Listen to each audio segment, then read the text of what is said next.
Hello everyone, welcome to another episode 9 of Tarot, a descent into the Tarot, the Fool's Journey, where me and Silas, usually, with different ways of looking at things, and, in a cooperative manner, try to discern something out of this very intriguing Major Arcana, especially in the Rider-Waite's tarot deck. Welcome, Silas. Pleasure to be here. Hey, man. So, last time we left off in the star. So, next up we have the moon.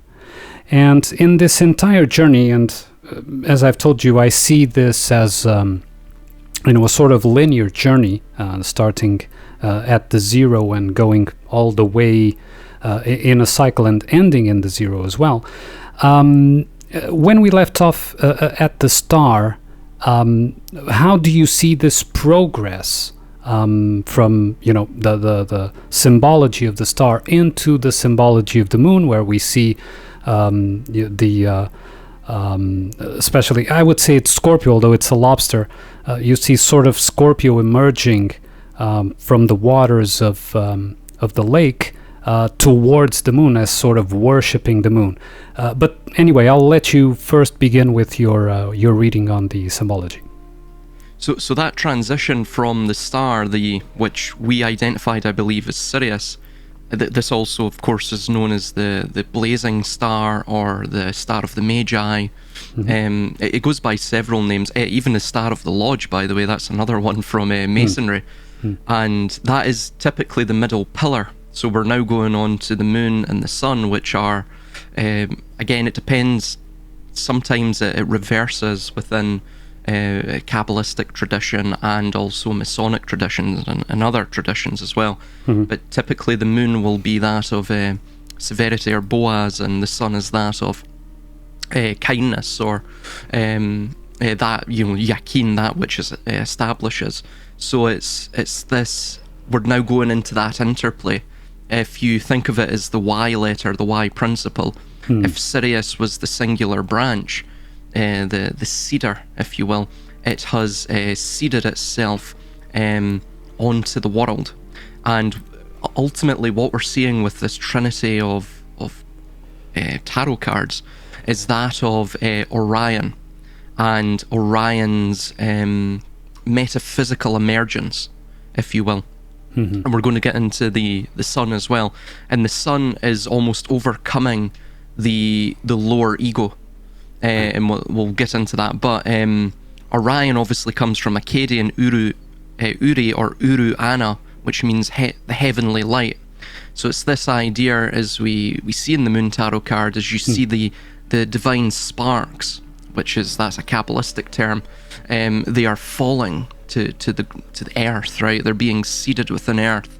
And one first question, if I may, just an interjection. Do you think that Orion would be connected to Ur, the biblical Ur?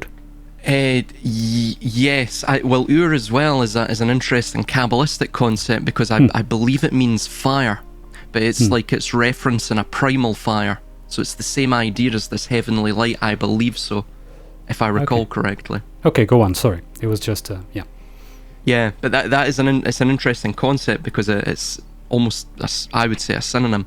Mm-hmm. So we see that the Omega pool is also present within, and I'll just get the card up now, within the Moon Tarot card as well. So we see that, of course, the star Sirius, the divine feminine, poured out. I believe it was on our left, her right side, but from our perspective, our left side, she's pouring out the water, right, from the higher heavenly vessel. And this heavenly light, this heavenly liquid, is going into the Omega pool, and it's creating this circular concentric ripple effect. And this is exactly what we see the crab emerge from. Mm-hmm. The crab itself, or the lobster, or a crawdad, in fact, because a lobster wouldn't have the pincers. Yeah, so or a crawdad. Yeah. Uh-huh. So it's this idea of the it has that quality that you see on Yabulon as well, with the illustrations of that, which is, it's both a crustacean, but it's almost like an arachnid as well. You see the eight legs here. So that itself has other connotations. We'll tackle that soon, but it's this idea, it's the amphibian. It both exists and, well, it emerges from the water, but it can also exist and persist on land, and in fact it has to thus obviously reach the end of the yellow brick road that you're seeing here.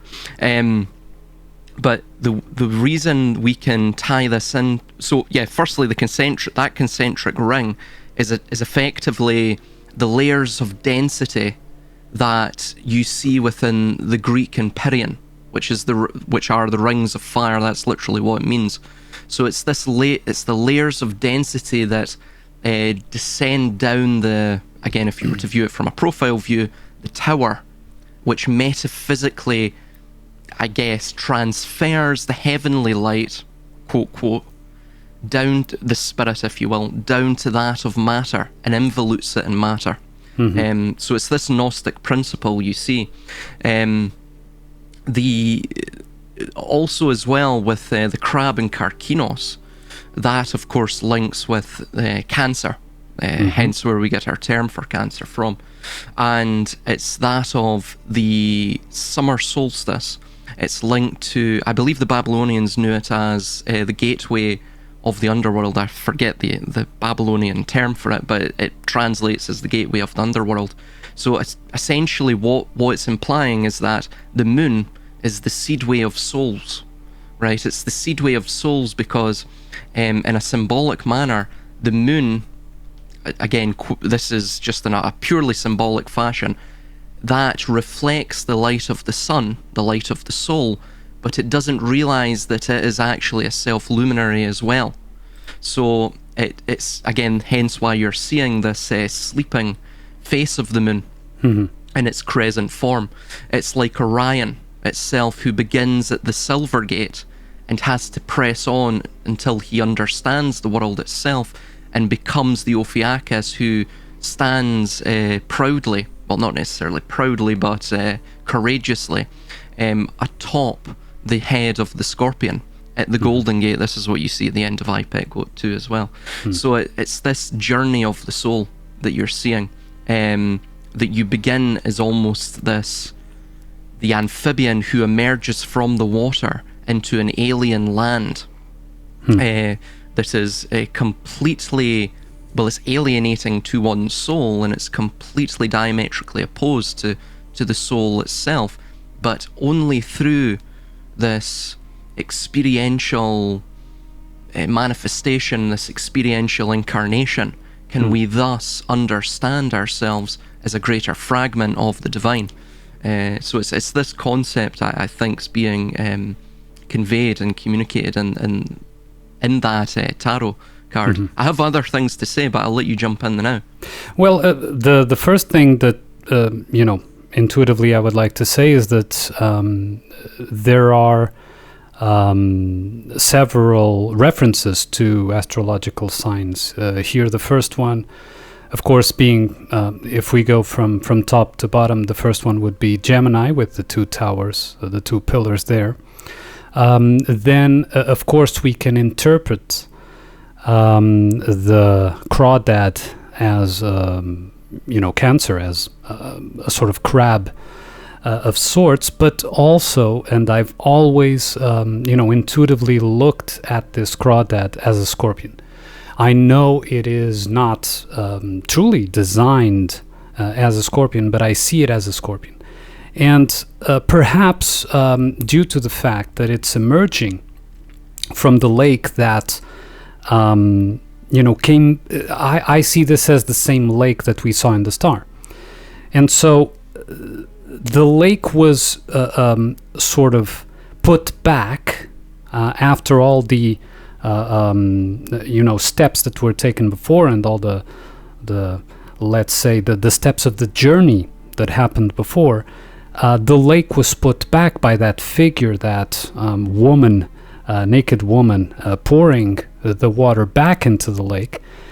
And that lake became deep enough for the scorpion, the subconscious, the the shadow side, let's say, to emerge. And of course, if you understand Scorpio, you understand that it's a intensely emotional sign, right? So this energy that comes from that deep water of the lake, it's a sort of, that's the same idea of the lake monster or sea monster or water-based monster. You would, in Scotland, would have Loch Ness monster, right, for example. In Japan, there's Umibozu or Godzilla as well, although Godzilla is associated with a different thing. But and you have the Kraken in the Norse mythology and so on and so forth, Ketus in Greek.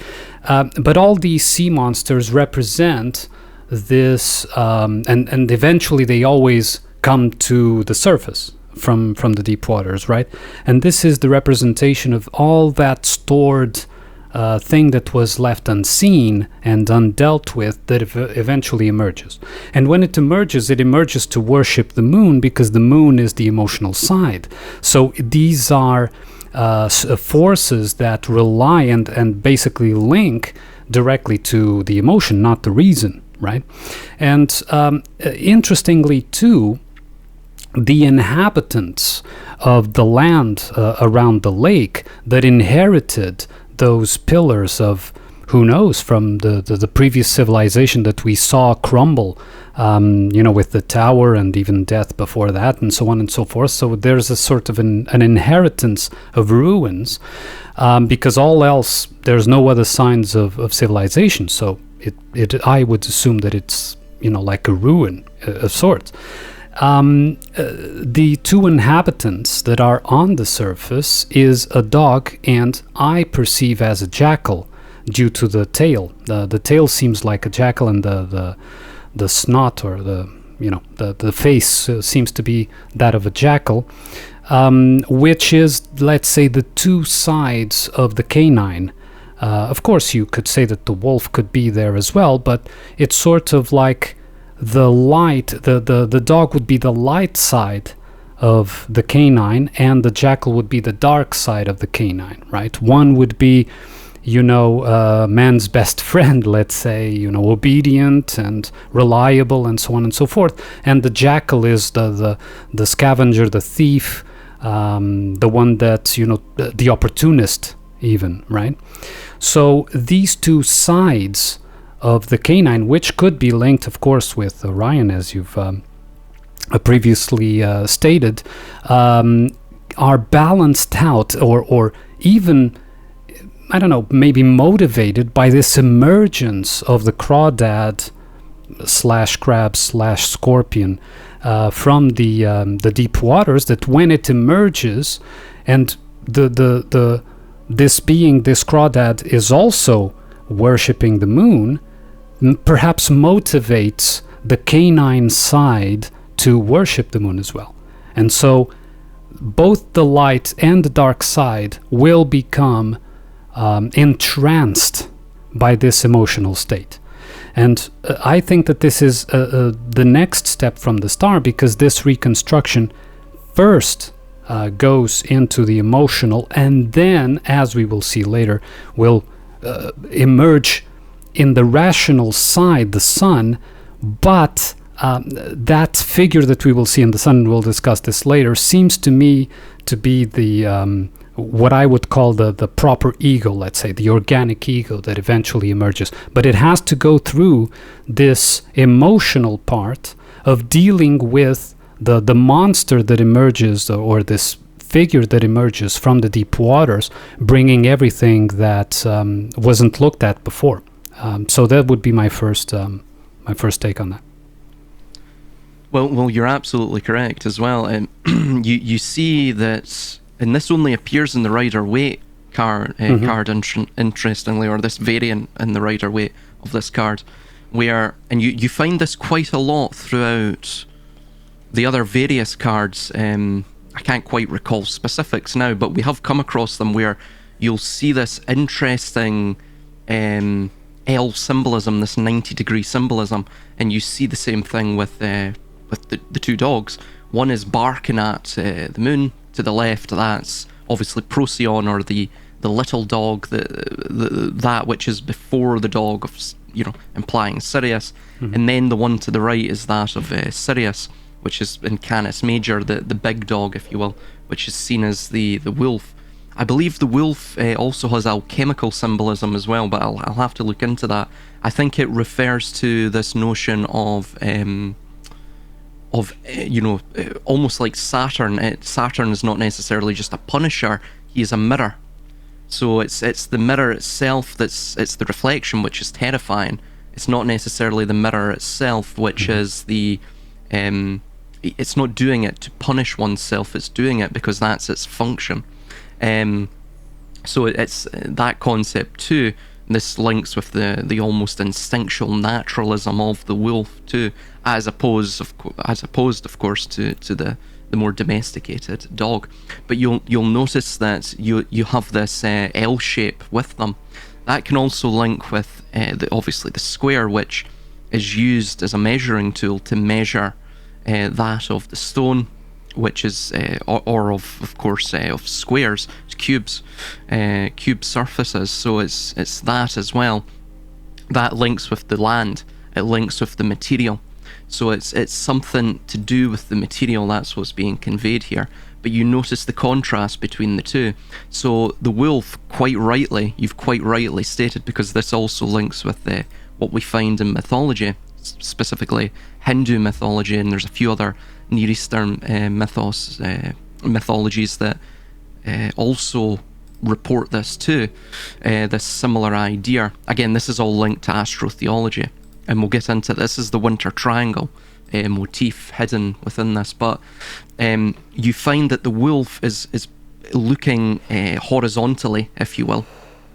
It's looking in the same direction as the horizon, yet the domesticated dog is looking up and barking or howling at the moon, at the sleeping moon, right? The slumbering moon, the slumbering Orion, if you will. So it's this concept of the Procyon, the little dog, is that of Sam. Oh, was it? I'm going to have to look it up. I have it here. It's that of Sarama. So Sarama is the mother of all dogs. It's the foredog.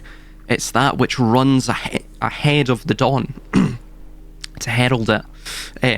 However, Sirius is seen as Righ Aviada, which is the deer hunter. So in Vedic astronomy, the constellation Orion is personified as Prajapati. He's also known as Miragya, which is the deer. Hence why you had, for example, the stag and deer motif within Leave the World Behind. That's another instance of this. Who takes the form of a stag to pursue his daughter Rohini, the star Aldebaran, in the constellation Taurus. The other gods, horrified by this act, create a fearsome being, Rudra, to punish Prajapati. Rudra is the celestial hunter, shoots an arrow at the stag, who is then fixed in the sky as the constellation Orion. So it's this idea that the Sirius, or the wolf, is that which is designed to hunt Orion. It's the shadow which is, or the mirror, which is designed to reflect onto Orion what he truly is. However, Procyon appears to be that which heralds his awakening. So hence why he's barking up at the sleeping and slumbering moon. So one is of the vertical Procyon, that of the dawn, that of from the south to the north, from earth to heaven, and the other is that which limits, it puts obstacles in the place of the horizon. It's that which stops, it impedes the newly formed Orion, the newly formed man, in the symbol of the crustacean. But though that impediment is designed to challenge the soul, to bring out the soul, and to ensure that the soul can blossom into what it was always designed to be in its potentiality. Well, first of all, I would like to correct myself. When I previously said Orion, of course, I meant Sirius, but somehow I said Orion. But another thing that jumps to my mind here is that there's a similarity between, of course, this card and the Lover's card, and even the Devil's card. Which in the Lover's card you see the woman looking up and the man looking at the woman, and in this one you see the dog looking up, and you call it wolf. I think it's a jackal, to be honest, but looking more horizontally, so perhaps towards the dog itself. So there's that similarity, which the dog is in the place where the woman is in the Lover's card, and the jackal or the wolf is in the place where the man would be in the Lover's card. This, again, I think that it is truly motivated by the emergence of that sea creature, or water creature, let's say, that comes with all the subconscious material, all the deep emotional material that has to be looked at for reason to then take over and inherit the ruins of what was probably the Gemini type of civilization. So do you have any comments on that? The fact that the dog seems to be taking the place of the woman, and the wolf or jackal taking the place of the man, like in the Lover's card. Well, it could be that idea that, again, the man is always typically, again, this is Kabbalistic though, so it's highly patriarchal, but the man usually takes the place of the chesed, kindness, yakin, establishment, and that of the female typically takes that of severity, judgment, which isn't necessarily evil or negative.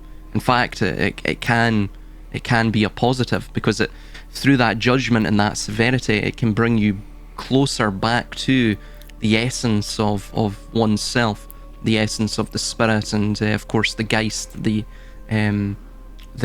monad, if you will, in the Gnostic sense. So it's not necessarily a terrible thing. So in that sense, what it seems to be doing is symbolically unveiling this grand revelation that it's through the quote quote kindness, security, if you will, and this is why tyrants always promise kindness and promise this and that. Obviously, like the jackal or the wolf's inflamed red eyes, right? They always will sing such sweet promises of security in that behind these ferocious tyrannical symbols and ferocious demagogish behavior and demeanor. So it's that idea that to establish the land, there had to be almost there had to be the inducement of fear, the inducement of, if you will, chaos, like what you're stating. But that which seeks to unravel all of that, unravel the falsities of the material world, the false memories, the false apprehensions regarding the material world, regarding who we are as the persona, which is, of course, itself a false layer. That itself brings us closer to fundamentally what we are in essence, spiritually speaking. So yeah, I do think it does relate to, like what you're saying. You have to work through these things on a deep personal level, and of course we can even extrapolate this out into civilizations too. Yeah, because I think that the canine here is the bestial side of man, right? So like you've stated before, and being the bestial side of man, it's like the most primitive, or not primitive in that sense, but primal side of human nature, that has these two sides, feminine, masculine, light, dark, etc., etc. That is what is revealed or brought about in the reconstruction of the world after another reset, if you like. by this sea monster, by this monster of emotions, monster of the deep waters. And that's why I see, this creature at the bottom. I always had this intuitive feeling that it was more Pluto, it was more Scorpion than Cancer. It seems like it's, first of all, it seems like it's rising. When Cancer's Cancer as a symbol is not, as a sign, is not really related to rising or to emerging from the waters. It's usually already and dwells in the water per se, but at most in a beach, in the vicinity of the emotion at most. But it has to always be linked with the emotional side. So the moon is always present. But in this case, it seems like it's a rising. It's coming from a deep place and being awakened by the moon, right? So what the moon did was emotionally bring to the fore the revelation of the primal instincts, or primal, whatever you want to call it, of mankind, to be dealt with, to be resolved, to be the ones that live through the next period, the next step of the journey, to understand more about itself and resolve these deep materials, to then move forward to the more rational side, and this time a more true and organic rational side than we've seen before with, for example, the Hierophant card way back, right? Which was a pretense and not truly a rational or spiritual side. So yeah, man, I think that it's a card of emergence. It's a card of revelation, yes, but a revelation of the most primal things that need to be addressed, in my view. That's how I feel it, at least, or intuitively feel it. Yeah, I agree with that. You'll also find, by the way, see this card. I'm writing. Well, I've nearly finished writing an expanded section on the Truman Show in my new book on the Asuras and that. And then I'm just to finish the Bowie's Black Star, finish that off, the music video analysis. But what you find, for example, outside, you'll see this in the film, by the way, outside of Truman's house, you'll see those same white and black pillars. Now, of course, the black actually has the cameras on them, so it's almost, it turns into like an Ophanim, a biblical angel, if you will, right? Because it's that idea that you have the wheels within wheels, but you have around the wheels are these eyes, right? Put it incrementally, standard place, in placements. So it's this idea that around the wheel, around the zoetrope, the wheel of life, is the eye at every single event. It's perception which establishes it all. And this is exactly what you see, for example, let's take, for instance, Kantian philosophy, right? The world of appearance, that the noumenon itself is what, which is the inaccessible objective reality that is the world as it is, right? The absolute reality, what the essence of us, the essence of the world. But that itself is fundamentally inaccessible to most people, well, to pretty much everyone in its totality. Thus, we have to live and establish the world through appearances, because everything that we see, everything that we perhaps project as well, is processed through the apparatus of the mind. And the mind itself is not just it's not a passive receptacle of the objective reality, if you will. It's an active organizer of it. So it actively organizes based upon the principles that it has internalized. So this is why, of course, all empires are empires of the mind. They're fundamentally established by the noble lie, the pious fiction, as you say, the false memory. Right. So it's what creates this layer. It's what creates this emergence. You also see the same thing with the crustacean.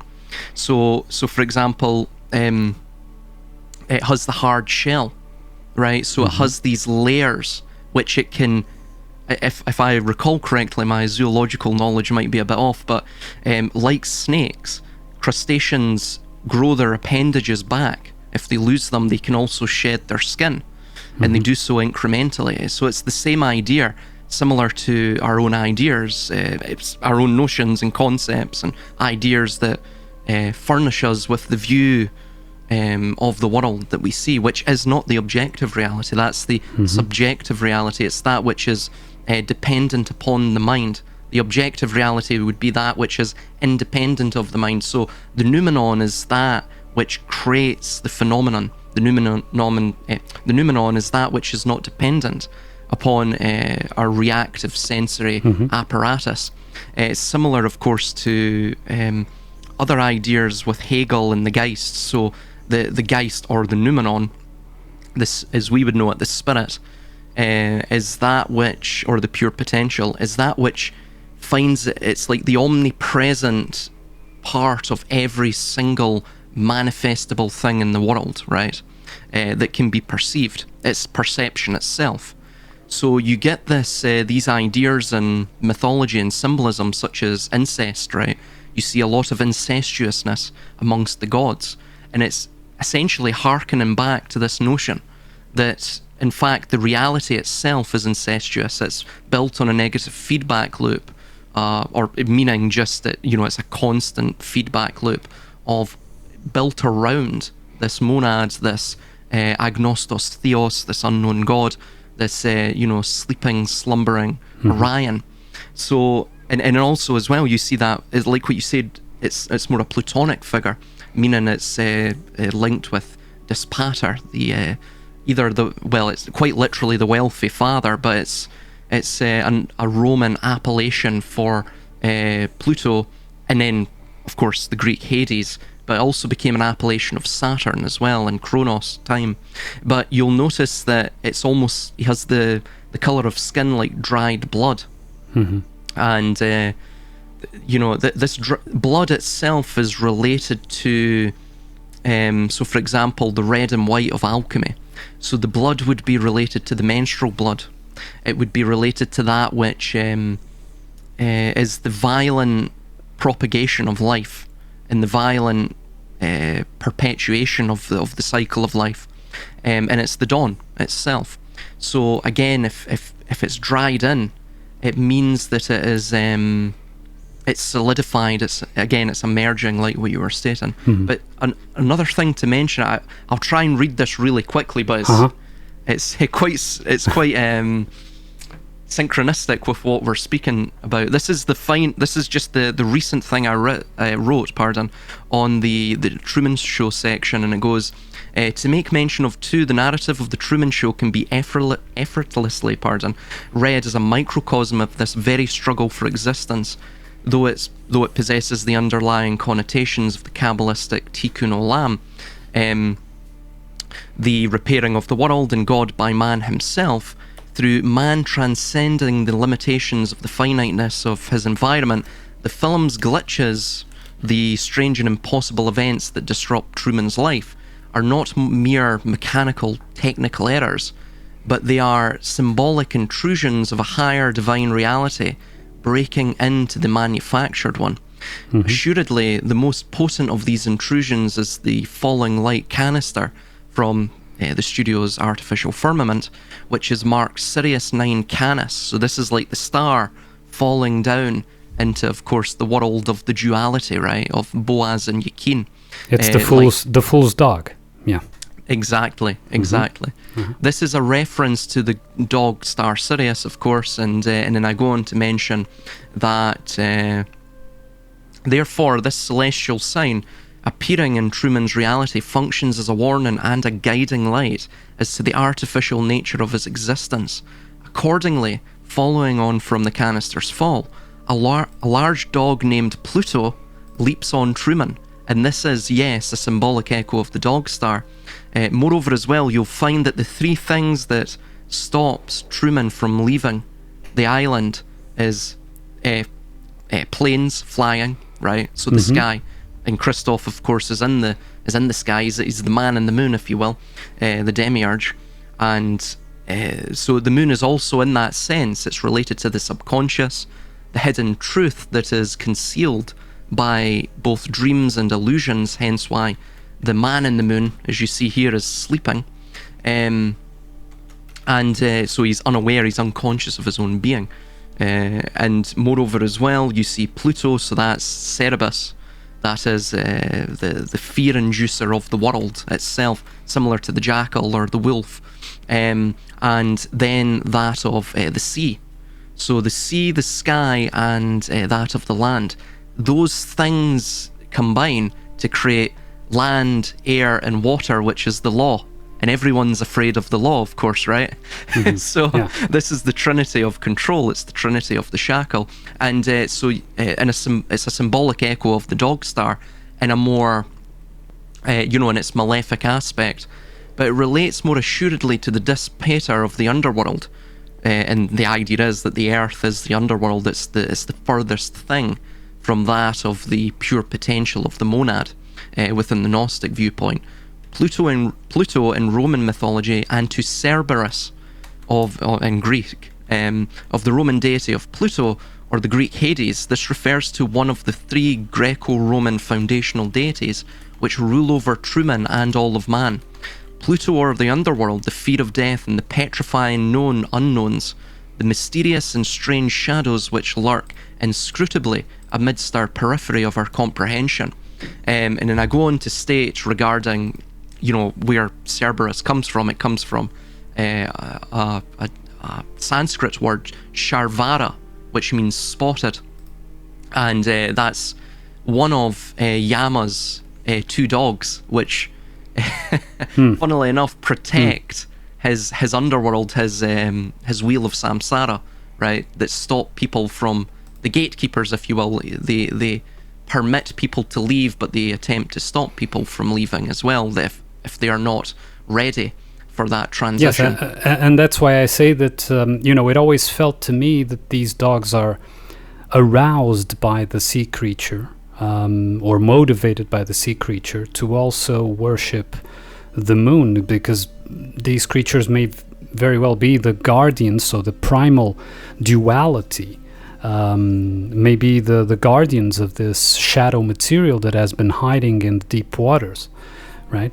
I would say that, excuse me, I would say that I agree that the organic is constantly trying to interfere with the false. Of course, that is obvious, and I think that is what leads to any kind of unexpected events that come not only in our personal lives as well as the collective lives, even though they try to be hidden, of course, by the system of power, because the system of power wants to always convey, if anything unexpected happens, it was expected to them.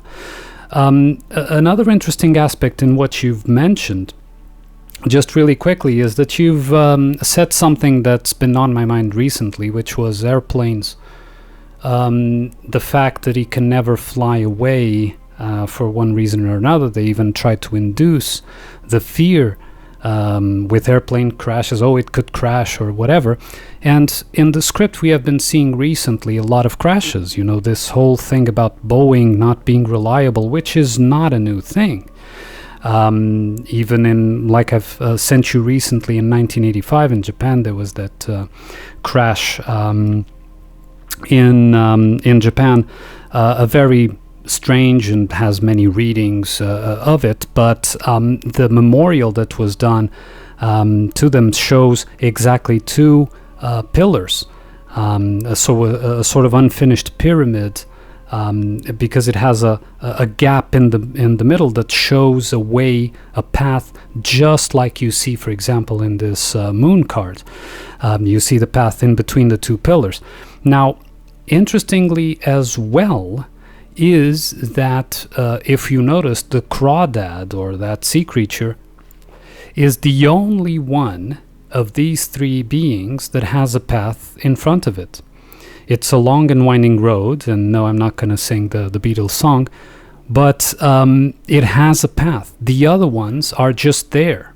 You know, they are not going anywhere or have nowhere to go. The crawdad is the one that has a path in front of it. So it seems to be that this shadow material is going somewhere. It has a path to walk, long as it is, to reach a new state of existence. And I would say that is to reach, the healthy place of the organic where it was rejected from in the beginning, right? So with these things that I've said, especially, the part that we see the airplanes being unreliable, being scripted also in the world stage. Do you read anything more into that? And also about the Grotto? Mm-hmm. It's very interesting you mentioned that because, just on the topics of aeroplanes, of course, in the early 2000s, even the late 90s, you had a lot of terrorist attacks utilising planes as, well, essentially missiles, right? Makeshift missiles. Of course, the major one was in 2001. Now, interestingly, just on the Sirius connection, and if we look at this is interesting. The only dog to die in that, or the only yes, animal to die in that entire event Sirius, yeah. of the collapse of the two towers, the two pillars or columns, was Sirius, and he was the hero dog of, the 911, right? And interestingly as well, I mean, even in Hebrew, the way you would say 911 is Sia, which is also probably where the CIA got its name from. So you see a lot, and by the way, the CIA was founded very in that sort of auspicious date range where you see that Israel was founded as well. So it's linked to this notion of Zion, which goes even beyond, of course, Kabbalah. It's something that you find throughout Masonry, alchemy. It's this idea of the utopia, literally the recreation of all things. So remember, if you were to do this reversed, right, think of the idea that you already have the world. You're already at the end of the world with the world tarot card, right? To get out, you have to go down that idea, or to get out, you have to reverse yourself. So you have to do everything in the inverse. This is what Crowley even speaks of in his, I think it's book 4 of his magical system. So it's this notion that, for example, if you're at the world, if you wanted to go backwards and to recreate the world as you saw it into this Adam Kadmon, this primitive state, all the way back to the magician and the fool, then you would have to go from the world backwards, which would obviously lead you to the sun, to the moon, then to Sirius. So you would be led to the star, which would only emerge once you destroyed the duality of the world. Hence why, of course, you have the androgynous agenda as well. So everything is reversed, right? Because we're going back to the primordial state, or at least that's how they see it. Of course, it's completely insane, but that's how they physically ritualize it, I think. But the notion as well is that the idea of, for example, we brought up Yama. Yama itself means twin in Sanskrit. So you also have, by the way, the Canaanite god Yam. And Yam is probably one of the, the theogonic elements that would later establish what we would know as Yahweh. And Yam was the this almost Leviathan-like Canaanite god of the storm and of the sea. And it perhaps links as well to the notion of the Hydra in Greek mythology, and also, of course, to the Leviathan in Israel. Just a quick remark. Yama, excuse me, Yama in Japanese means mountain too. So. Oh, interesting. Well, there you go. So, yeah, very, very interesting indeed. So, you have all of these tie-ins with what really are either symbolic geographical features or symbolic geographical elements, which have been essentially anthropomorphized through its symbolism to relate to man himself and his own condition. So like what you were saying, the abyss, similar to the Sumerian Tiamat or Tehom, the deep, quite literally, and all Enki as well, Poseidon, literally all of these lords of the earth who were associated either with storms or the sea, and of course with time as well, because time is not a linear thing, time is a storm. So you've got all of these ideas all interlinked, and it's all very cross-cultural, and it's relating to the same notion that you see, for example, in Gnosticism, but you see it in other philosophies, where it's that idea that while we are in this spiritually involuted state of temporal existence, we're not fully aware of who we are. A lot of people sleepwalk through life, and there's a lot underneath in that abyss that, of course, all humans are totally terrified of. And in this abyss, there is the truth of it all, if we merely dive down to get it. No, of course, if we live through false memories, so if we live representation, so make-believe parts that are not us, of course that the organic will manifest itself as the same as the sea monster, in the sense of, okay, now the real self will emerge, but it will not emerge as this beautiful thing that's been taken care of and nurtured. No, it's going to emerge as an angry, emotionally angry creature that will try to destroy the false, of course, right? So, and it's done through the primal instincts and the primal elements that are imbued into humanity itself. So, absolutely agreed in that. It has to be, there's often this idea that, truth is associated with, something that is always beautiful and peaceful, and that is, complete, that is another false memory, right? It's a bit linked to that idea that, if you are I don't know, a guru or something, you always speak in that voice and you're always calm. I mean, that's BS, right?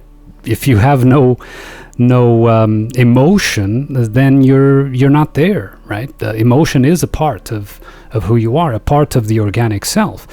And so if the mask has become this false make-believe representation of ourselves, has become the central point, and the rest was rejected, of course that when the rest emerges from the deep waters, it's not going to look pretty or be calm or be, peaceful and pleasant at all, right? It has to take down, it has to walk as a very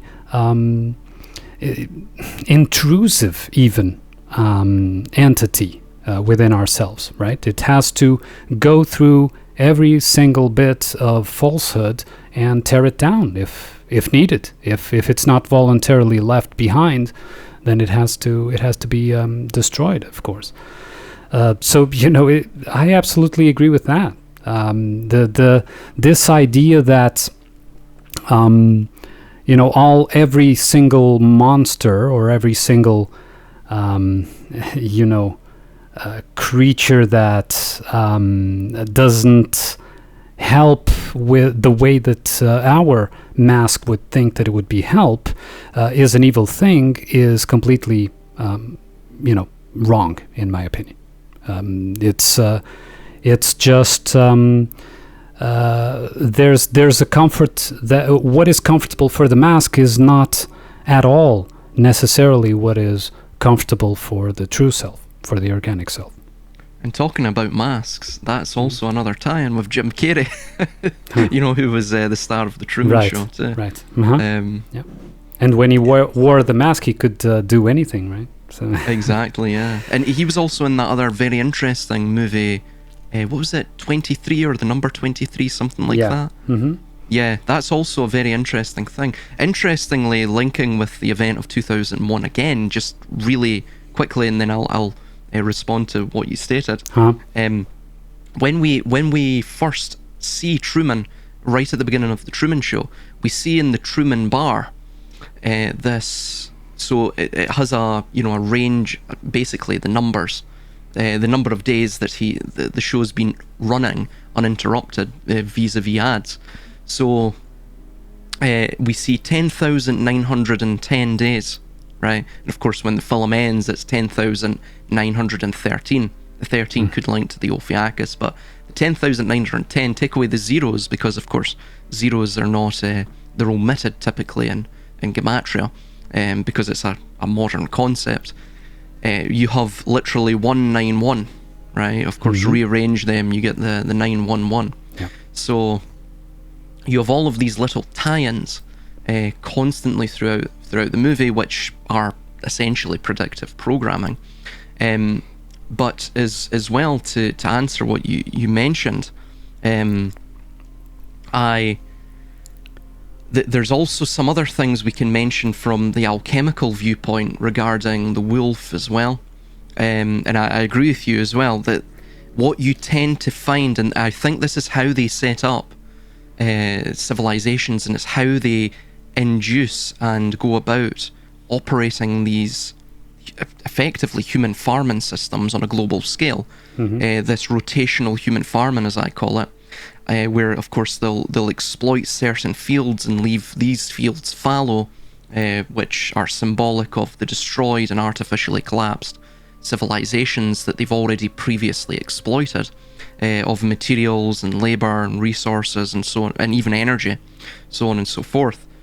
Is that what they will tend to do is that during the upstart phase, right, where you have the pioneers and the glorious military commanders and the heroically masculine conquests, of course Portugal has had its periods, probably between what you would say maybe 1000 AD to the 1400 AD. Of course, Scotland had its own heroic and glorious past as well. We've had several. Even in the British Empire, that was something that was also evoked, and it's still evoked through the statues and that, though it's typically long forgotten. But all of that is effectively creating the ghosts and the later on shadows that the hidden hand will play upon to firstly stop people from realizing what has been done to them, and to put them into a state of confusion, and then of course eventually to destroy the civilization. And it's even more ironic if those heroic acts didn't actually take place and are by themselves a blueprint. That would be even more ironic. If people are holding to their chest in pride something that is merely a tale. That is, that would be even more interesting in my opinion. But go on, sorry. Well, it's even more effective because yes. Remember, if something didn't actually take place, there's a certain synchronicity to all of these events, epigenetically speaking, right? So you're connected to the land through the sacrifice of suffering, of blood, of toil, right? That's what, unfortunately, establishes the reality of, say, a national identity or whatever identity it may be. But if those things did not take place, it doesn't have the same energetic marker as it would with, for example, something that was actually, historically a reality. So this is the problem with building your castle on the sand of fables, right? Inevitably it will be used against you, and ultimately when it's pierced vis-a-vis the light of the later on intellectual ages of that civilization, effectively the civilization will be shown to be built on nothing but complete conjecture, and then it will swiftly implode, which is how it's designed to be. Yeah, and both sides are fables. The nationalistic side, the Tower of Babel side, both are fabled. And I often heard the expression of, oh, how can a people that centuries ago did this, that, and the other with such courage and glory now be so domesticated and so on? Well, what if all that was a story? So there was never heroic to begin with, and so therefore that would more easily explain. Everything is far more recent in the memory pool. As a false memory or not, it's treated as a memory, so it's far more recent than a fact that had established itself as something much more solid in the subconscious, right? So that's what I observe, at least. And remember as well, within even, well, let's take the contemporary period, right? But I mean, this goes for any period of history. If this system is designed along alchemical lines, and all of it is effectively psychological alchemy on a grand scale, and that's how they maintain control, and that's how they maintain the narrative of the fictitious reality in which we reside, thus, of course, perhaps mitigating the quote-quote leakage of souls from this imitation reality of theirs. This is how they maintain control, of course, and power. Heroism itself is doing something which was unforeseen or unexpected, in which, of course, results in a great jubilation, right? It's a shock. When in military escapades or military narratives or narratives of war, do we see anything happening unexpectedly? Even the idea that two armies would just, oh wow, this huge army has just stumbled upon this huge army, and they're now going to have a pitched battle, right? Which, granted was even in official history was seldom done, but to have those grand, pitched battles, those military exchanges, you had to have both sides. Firstly, both sides were typically related, but leaders of both sides would have to agree where to meet. So if there's agreement of where you're meeting, war itself is a formalized endeavor. It's something that's completely, it's a fictitious. Football match. It's a football match. It exactly. is. Yeah. I mean, a football match is, for all intents and purposes, a simulated battle, right? With objectives, very defined objectives, but nonetheless a simulated battle, right? You have two quote-unquote armies, and they have their objectives, and the one that gets more objectives at the end of the period of time wins. So, I mean, there's really nothing to indicate that previous battles couldn't have been fought in the same way, right? And then you probably would have a referee too. Who knows? Exactly. But anyway, man, so I don't know if you have anything else to say. I have one final thing, and I'll just say it really quickly. So, tying this in with the winter triangle. So firstly, we see the two pillars and the moon. So the moon itself is in all of its phases at once. It's both a full moon, a crescent moon, so on and so forth. Effectively, what that's stating is that if Orion awakens from the dream, then there's the potential for the union of opposites, the coincidentia oppositorum, to occur. Moreover, as well, you see, so that's an upward facing triangle, leading, of course, up to the heaven, and then you have the downward facing triangle, which is at the earth, right? So one is at the sky, one is at the earth, one is in heaven, one is in earth. So that is the receptive one. It's the chalice, essentially.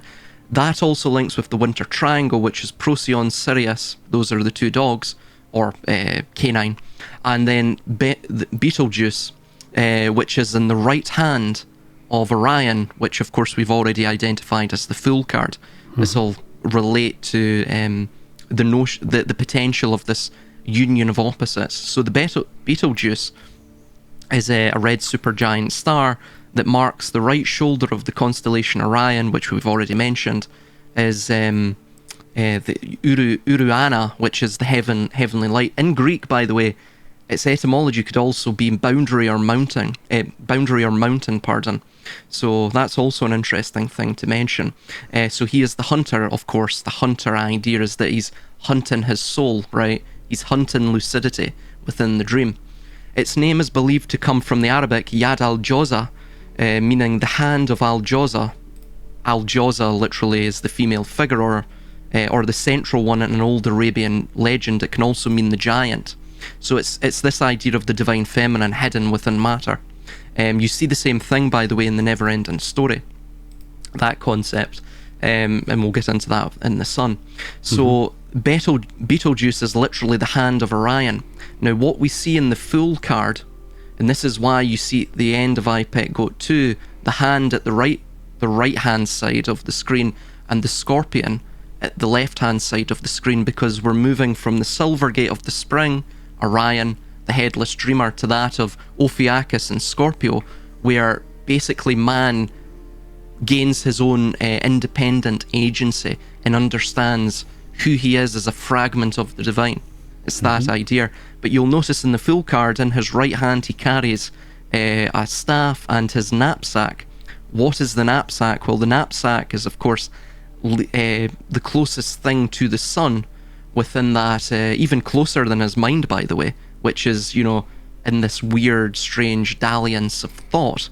The knapsack contains that which he has brought from his home, because he's on a journey, remember, right? So that which he has brought from his home is that of the divine fragment. It's the spirit, it's the essence which is independent of the mind, the noumenon quality of himself. So that's where the Betelgeuse comes into, in the hand of Orion. And of course the hand of Orion is that of the moon in this case. So you have the winter triangle of the little dog and then the jackal leading up to the hand of Orion, which is Betelgeuse, which is symbolized as the moon.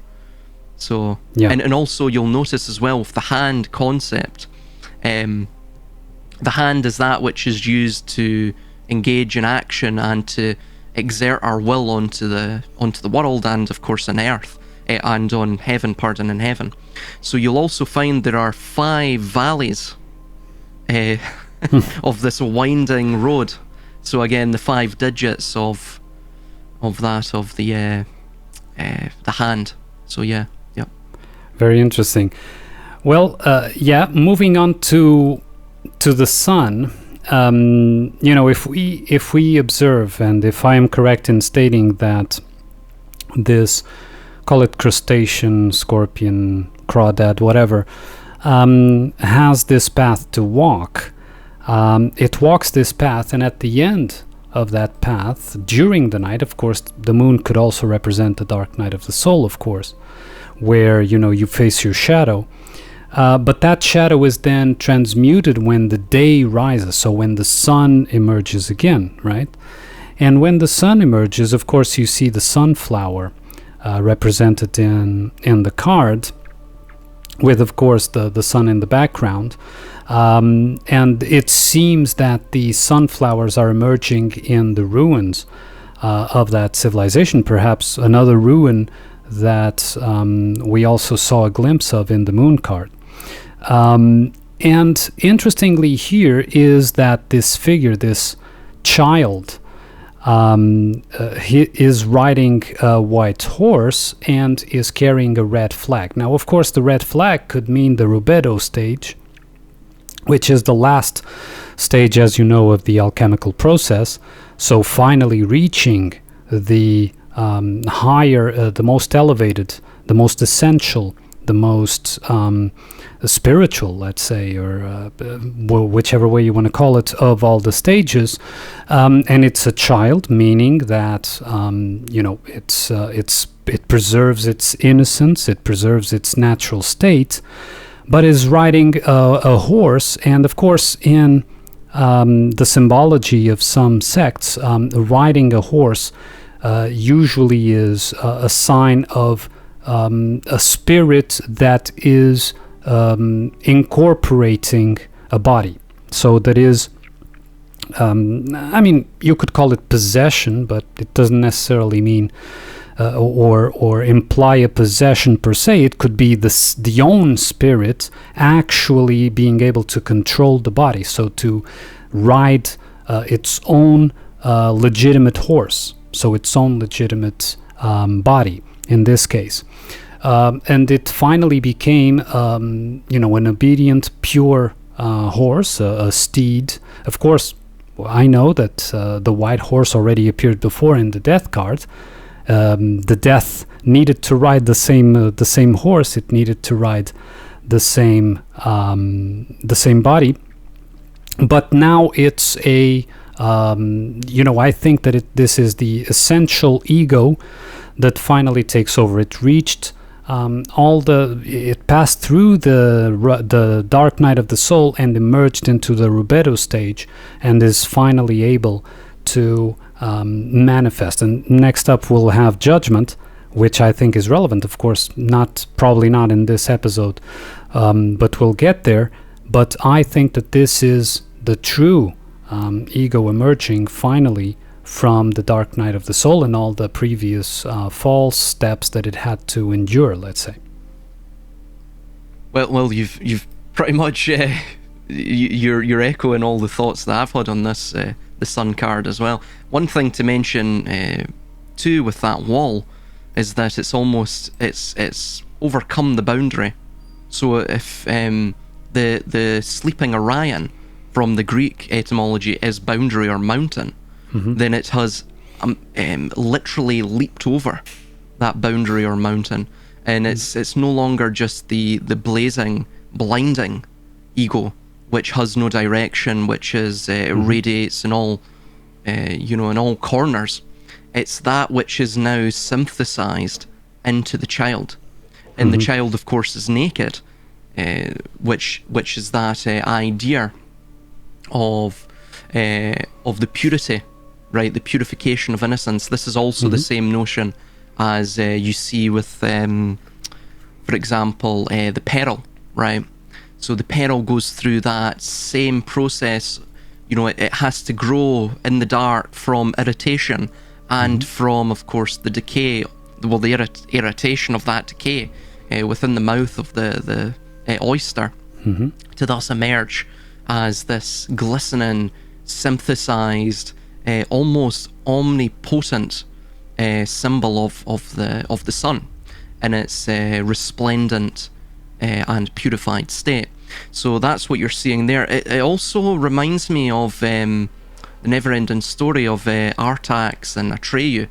And Atreyu, remember, doesn't carry any weapons. He's almost this he's this heroically masculine figure that is just, and of course he's the child as well, right? So it's this concept of the purity of the spirit, because children are closest to that of God, if you will, of the divine nature. So they haven't been tainted by the world, so to say. So it's that notion that he doesn't need weapons to be masculine.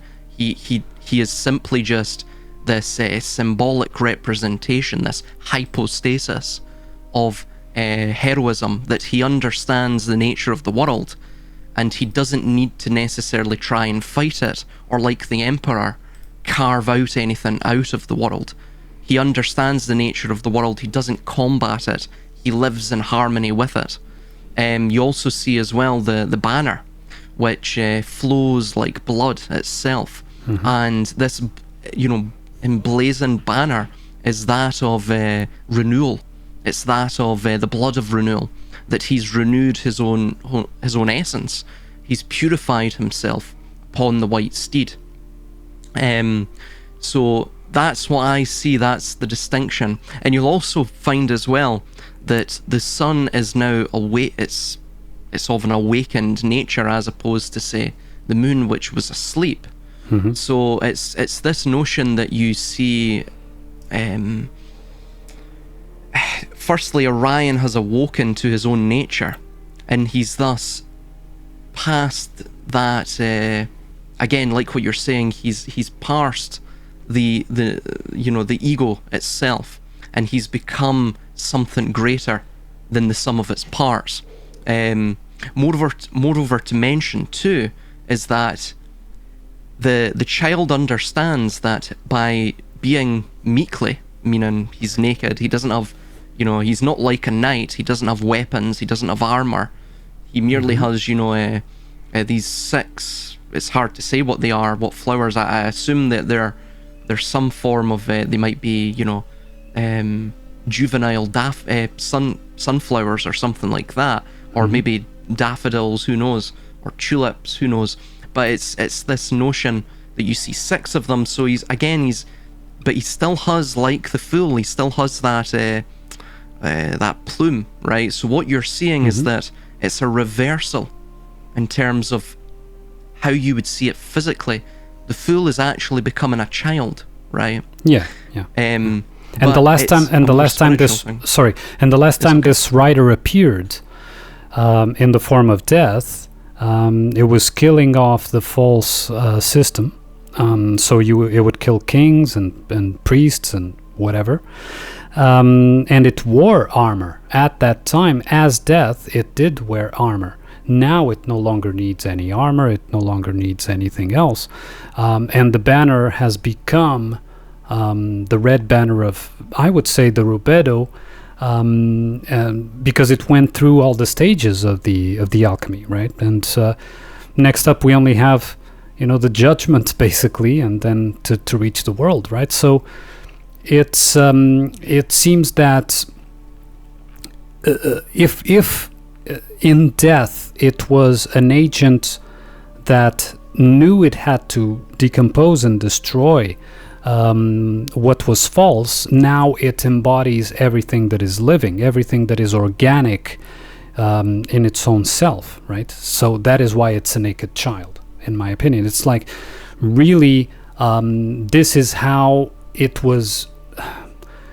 I wouldn't say born, because born means that it's already a subset, right? But this is how it was originated, as a child, as a naked child. And so the symbology here is, this is the original state, right? This is how it should have been from the start. But it went through that whole theater and that whole journey to finally discover who it is. One thing is to be, and never, this child never stopped being that child. But another thing is to know who you are. And now this child knows who he is. It is the wise child, right? If you like, the wise sage that is that emerges from the sun. But go on, sorry. No, absolutely. That's exactly the symbolism it's conveying.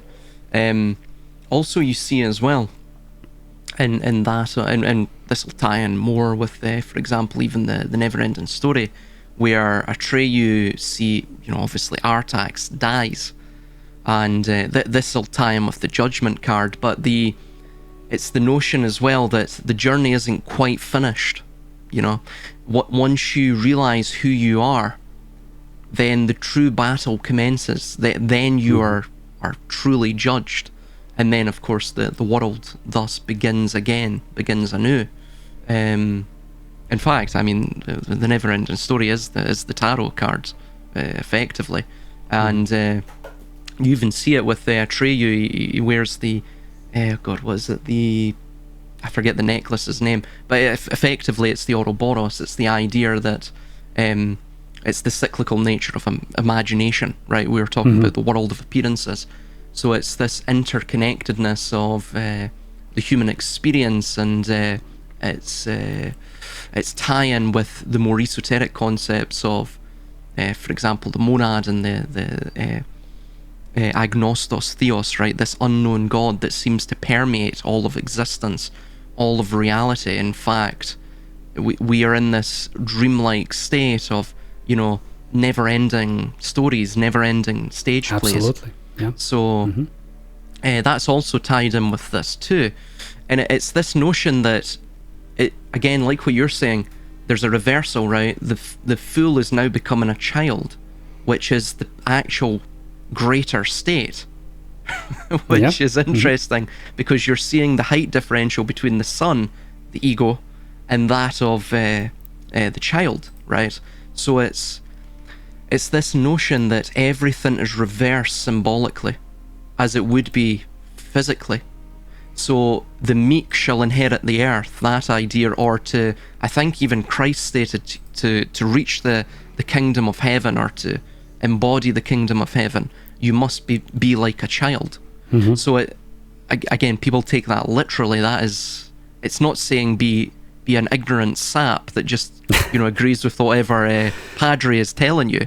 It's it's to embody that idea of the spiritual primordialness. Yes, in fact, because if you observe children in their purest state, they are not conformist. They become conformist because, of course, they seek approval from their parents and their social circle, but by nature they are not conformist. They are, children ask and ask and ask and inquire and want to know why is the okay, you say that this is wrong and this is right. Why? This is the child's favorite word, right? Why? Why is it this way? Why is it that way? Why must I do this? Why must I do that? Why must I not do this, right? So there's this idea that to be like a child is to be conformist, is to be obedient. An organic child is anything but obedient in its organic natural state, right? So, and anyone who has ever related to children will attest to that. And if you remember how we ourselves, had all these questions and curiosity when we were children, we can also see that.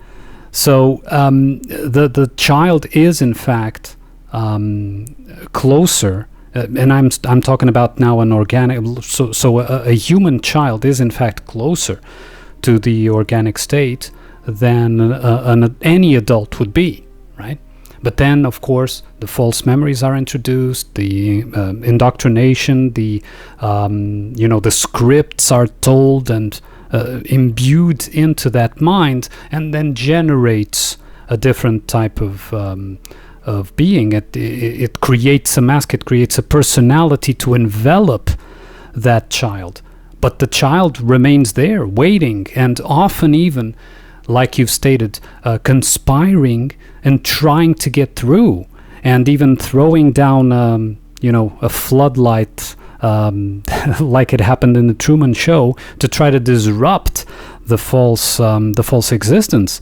And the mask itself will even look at it and say, "Oh, someone is sabotaging my life," right? And in fact, it could be even your organic self sabotaging the false parts of your life, what you established as being a truth that has no foundation, right? It's just scripts over scripts, false memories over false memories. So, sorry to interrupt, but just to name that. Oh no, absolutely. And this ties in with the never-ending story again, right. the fantasia, right? Which is the realm, or the captive vessel as a world for the soul. And you see this as well with, for example, another piece of symbolism is that of the straight rays and the serpentine rays. So and I believe there are, in fact, I think the artist messed up, because you can actually see 11 straight rays and 11 serpentine rays, but the 11th serpentine ray is like they've just put it in as a placeholder with the black pen. Because obviously, if they created it like the rest of them, it would mess up. It would entirely destroy the composition of the piece, and it would interlink and mess up the placement of the XIX, the 19th card. So, right. Basically, what that's relating to is, firstly, it counts to 22. 11 and 11. 11 and 11 relates to that same concept of the binary repetition of a cyclical a cyclical sequence, right? So it's this never-ending story, if you will, right? It's the duality of all things. It's like a ping pong machine. You know, the ball is hit from one side to the other, so on and so forth. So the serpentine rays are that of intuition. It's that of the imagination, the creativity. It's that of course, as well, the movement, the volatility of the world. And then, of course, the straight rays are that of the peaks and the more stable periods of time within the sine wave. It's linked with the intellect as opposed to the intuition. So it's far more stable, it's of order. So you see the same thing with ordo ab chao. And this is what the ego embodies as well. But it's something that you see with the ego, that the human ego demands order from really what is, like what we're stating here, a pure fantasia reality, right? If you were to pick out anything, even what we believe ourselves, right? If we have any residual beliefs or any ideas, ultimately we can never be sure that they are true. And moreover as well, if you look at the cultures of all across the world, if you pick out their foundational myths and you really analyze them, fundamentally they're built on complete untruths. And I'm not saying that they're untrue in terms of they didn't happen, right? Because you can have mythologies that are true but are not necessarily real. But these are, you know, most cultures are built on shadows, if you will. They're built on things that are completely peculiar, strange, and unnatural. So all cultures ultimately are artificial. All cults are artificial. So this is what this embodies as well, I think. Yeah, they have to be. They have to be, because how else? How else can you establish a false story? You have to, on the one hand, provide a mystical explanation. On another, you have to provide a more, what is nowadays called a scientific explanation. But both can never really truly make sense from an organic perspective. It's you have to include something that sounds true for a lie to be effective, but you cannot build a lie on a true foundation, right? That simply cannot work. It doesn't work. It would eventually just crumble much quicker. And the fact that we go through these quicker, in my opinion, cycles is because even though those stories are built upon these mystical foundations or scientific foundations, they still are pressured by the organic that tries to break through, and it tries to break through stronger and stronger every time this confrontation is delayed, right? And so the cycles have to become quicker and quicker. They have to occupy less space each time and less time each time, right? It has to be something that quickens. You've heard this word, the quickening, the acceleration, right? Towards something. Yeah, the acceleration is basically the built-up material that tries to break through. It's the organic self saying, "Hey, buddy, you've been playing theater for time and time again. You've been playing out these stories, these scripts, and think that they're you. But I'm here. I'm waiting, and I'm going to conspire to come to the fore." And when that happens, you probably, excuse me, you're probably not gonna like it. You as a mask, not gonna like it if you didn't pay attention enough, right? So it has to be. The foundation has always to be a false, mystical, untrue foundation. Absolutely. And also as well is another idea regarding the child. Mm-hmm. Children, of course, are not. They're not tainted by the curse of grief. And grief, in fact, is what leads us to... We have a will to live, but eventually, once you get old enough, not meaning to be morbid, but I've seen it myself with, of course, family members that have passed on. There's also a will to die when you reach that point, because I think the human soul can only... memory... The human soul interacting with memory, which the two are distinct, but one's of the mind, and of course one is of the... of a purely independent source.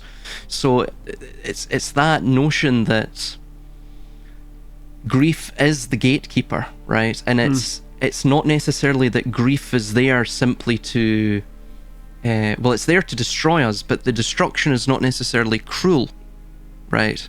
It's not seen as cruel by the architect, if you will, of this reality, but it's something that must be for the story to continue, right? So in a sense, the story demands that grief, and the child does not have that. Children do not have grief because, again, children are new beings, if you will. It's that primordial state. It's not conformist like what you were stating. It's similar to, for example, if I go for, if I'm eating fish, right? I'm not going to eat tuna from the South China Sea, right? Simply because the tuna there typically live longer. They pick up more taint from the now polluted oceans, and this taint is passed on to me when I ingest the tuna. So I would pick something, I don't know, maybe sardines, anchovies, something that lives, has a lessened lifespan, right? So it doesn't pick up as much of that pollution. So it's the same thing with this.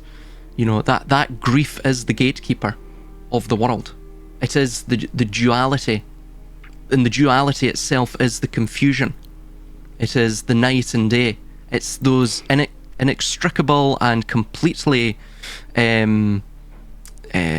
irreducible parts that can never be reconciled, while we exist in a purely material sense of being. So we have to take on that psycho-spiritual juvenility so we can transcend the world itself. Only that which is dead dies, right? Only that which is false dies. The true part of us is uncreated and lives, I won't say eternally, but timelessly. So absolutely, anything that implies a death of some sort implies that it is false, right? So to reach that life again, to reach that original state represented here by the child, death has to be traversed. The river Styx, if you like, right? Regarding also the card, I would like to ask you, in terms of the symbology that you've gathered.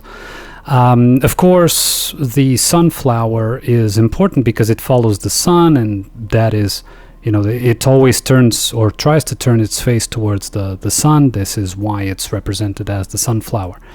But do you see any other important symbology that you've gathered over time about this particular flower? I mean, we've established, for example, the lily, the poppy before, with different symbology. So do you gather anything? Have you gathered anything about the sunflower per se? I know it's linked to it appears within the mythology of, what's that water nymph's name? Clytie, I think her name is. Clytie and the sun god Helios. I'd have to look it up, but I know it appears in that mythology because I remember reading it. But yeah, give me a second. I'll just look it up, and it'll probably contain something in there.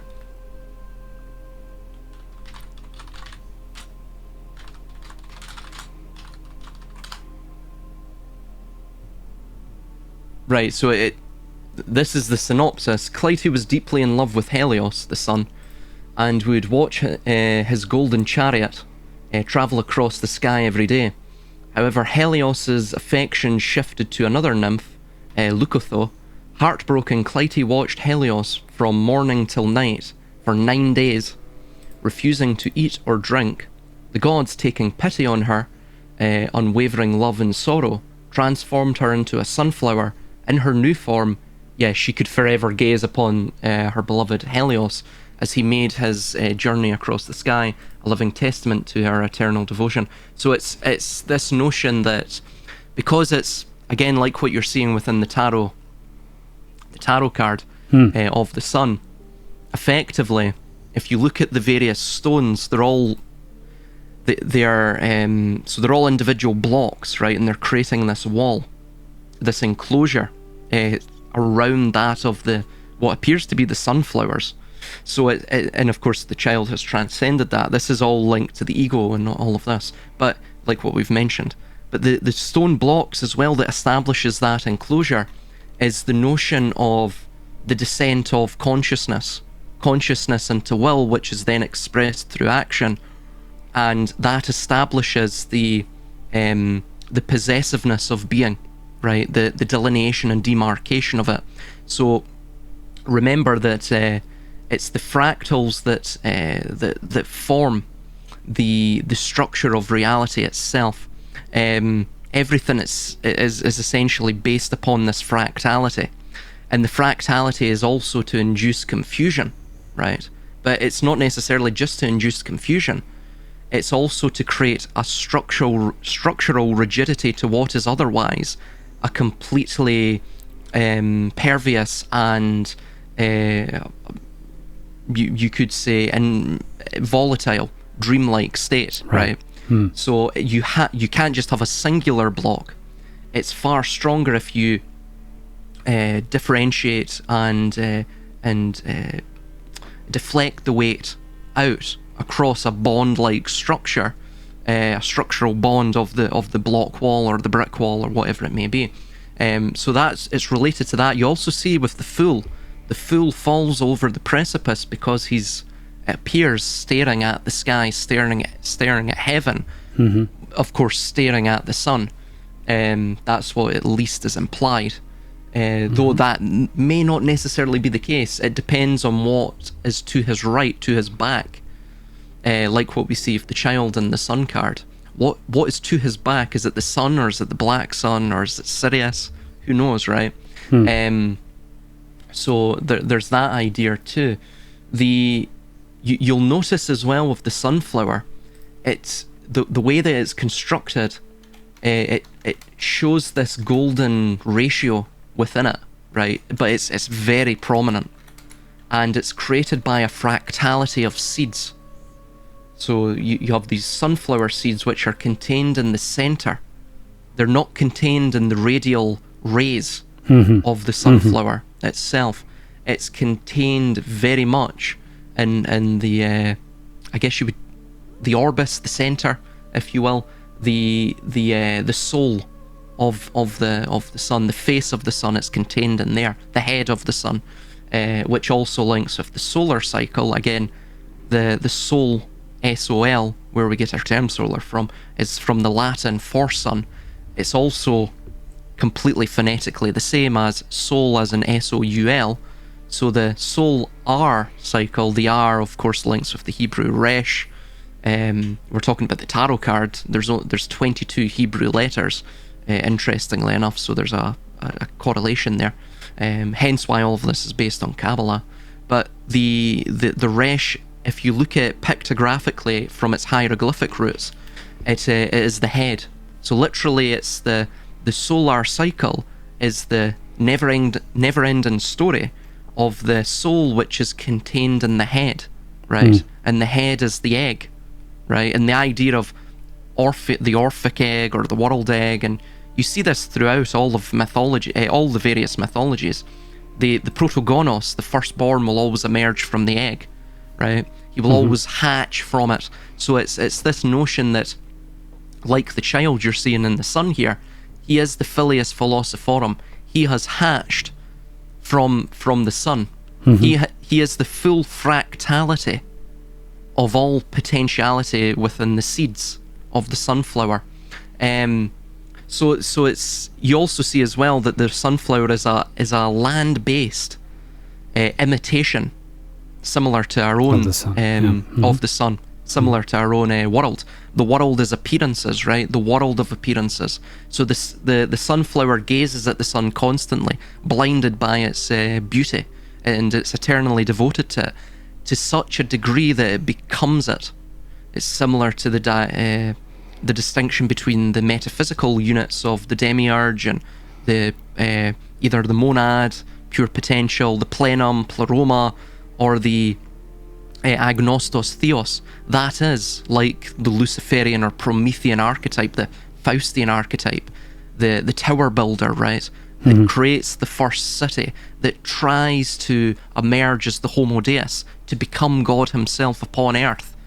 Eventually, like the sunflower, you just become a really poor imitation of it, a poor substitution of it, which is what a simulacrum is. So it's this notion contained within the sunflower that eventually those who do not pass that boundary of the wall, of the fractality of the wall, and stay constantly besotted with the sun, or the ego and its desires, it will eventually consume them to the point that they become but an imitation, a poor substitution of the ego. They become their persona, they become the will, they become the mere, a man of mere action, not a man of spirit. So I think that's what it's conveying. Couldn't it be also that, and I agree with what you've said, that the sunflower is an imitation for the sun, but if we take the sun to be the true ego, so the organic ego, we're not talking about the false image of an ego, but the true ego, could it be that the sunflower being representatives of this ego, so it could be mental characters if you like, but in this case organic mental characters, couldn't it be that the emergence of this child, so the emergence of the true ego, comes together with, teaming up with the mental characters that are actually now following the sun, so following the ego, not going against it, not going through different stories or false memories or so on, but actually following the lead of the sun. And what I see here is, for example, if you look at this crumbled, more or less crumbled wall, I think that this wall is incomplete, or at least crumbled, in my opinion, but it's been taken over by the sunflowers. So it's like, from the ruins of the false system, of the ruins of this false existence, emerges the true mental characters that are going to actually follow the organic ego, follow the organic essence, and manifest as they should be, as the child that was uncreated and always was and always existed in this rubedo stage, to then ride the horse of the body together with its, let's say, helpers, its auxiliaries of these organic mental characters, so mental characters that emerge, because a mental character isn't by itself necessarily a false leaning thing. It has a function, and to perform its function, it has to follow the ego, in this case follow the sun, right? So what do you say to that? Do you think that that could be a reading as well? Yes, certainly. And it ties back in with this concept of effectively, when we are in this world, there is... Well, firstly, before I get to that, let's talk about this notion that, like what you stated, within the crumbling wall. Now again, what we are seeing is we are seeing the crumbled wall from the other side. If we were to look from the paradise, right, the artificial paradise, which of course comes from the Persian paradesh, which means enclosure, similar to like the dome of the Truman Show, right? That we will see a beautiful, something that looks artificially beautiful, right? or at least it imitates beauty, right? Of course, it's still a poor substitution, but it's enough to make the sunflowers believe that they're actually in the paradise itself. This is why, by the way, just to tie this in with a contemporary thing, this is why in the cosmopolitan centres, there was an interesting story where a woman on Twitter was mugged. She was basically bruised all over, right? Like, so violently mugged. And I think it was a mugging. And she still stated that we do not have a crime problem here. And I think it was LA, right? So we don't have a crime problem here, and Donald Trump is incorrect, and blah, blah, blah, blah, blah. So this is the idea, like the sunflowers, like that paradise which becomes populated by the imitations of the sun, right? These the ego itself is a poor substitution of the mythic soul, right? And the ego emerges from the space in between the cleaving of the rational intellect, or you could say rational logos, with that of the mythic and primordial soul. And in between that emerges the ego, which itself is artificial. So you've got this shadow of a shadow with the sunflower, and you see the same thing with the ideologues, right? They themselves didn't birth the ideology, right, that they believe and is completely distorting their reality to the point where, you know, they're getting violently mugged, and they still think this is something to do with this politician or that politician, or in fact this place is safe, you know. So it's it creates these aberrant viewpoints, right? So it literally creates fantasia. You're living within fantasy upon fantasy because of the shadow of shadows. They didn't establish the ideology. They are merely a ideologeme, which is a small irreducible denominative substance of the grander ideology. So they are like the tears of the moon, or the embers of the sun, the sparks of the divine, or the sparks of the sun in this case. So it's this idea that they themselves are mere vehicles for something greater than themselves, which is not the greatest thing. But like the sunflower, they believe it's the greatest thing because they've become so blindedly ignorant and attached to it. There was something else you mentioned too. I forget now. There was two parts to your questions, I think. Well, I don't remember, but I would like to comment on what you said. Is that the ego as you represented would be an egregore. So it's an ego that is established from down up, right? It is an ego that is established to serve the lower, to serve the mental character. But what I was stating as the organic true ego was an ego that it was established from up down. So it came from the essence, and it represents the essence in the lower. So if that would be the case, these particular sunflowers, at least the way I look at them, and of course this is all ambiguous and I'm not saying that I am right, but the way I look at them is that these sunflowers are actually established from the true ego, and they are following the true ego, so they would never come up with another false story to cover up something that is actually that brings them the true bliss of existence, which is to follow the legitimate, correct lead of that ego that represents it's a place. It takes the place of the essence that can't be fathomed, seen, or that isn't present, that isn't manifest. The essence never manifests directly, right? So not invalidating what you said, but the way I see the sunflowers in this particular case is that they are the flowers that can actually follow the true sun. In this case, you understand that they can follow the true ego, the true representative that comes from the essence. You understand? That's why they're following the child. I never saw it like that. That's a very... But not saying that I'm right and you're wrong. I'm just, the way that I view it, because this is all ambiguous, it's symbology. No, that would tie in with the judgment card. Obviously, we won't get into that, but it's essentially the child is the symbol of... not necessarily finding... I mean, we haven't found the divine feminine yet within the descent through the tarot, which is essentially this primordial mythic soul, right? This elusive thing, this thing which is in the exile of Earth, right? But it's the fact that the child has remembered what the adults forgot, and people are beginning to take notice, and this would tie in with the notion that the wall is crumbling, because as we see in the judgment card, and we won't get into this, but this is just as a preface, you see them emerging from their sepulchres, from their tombs.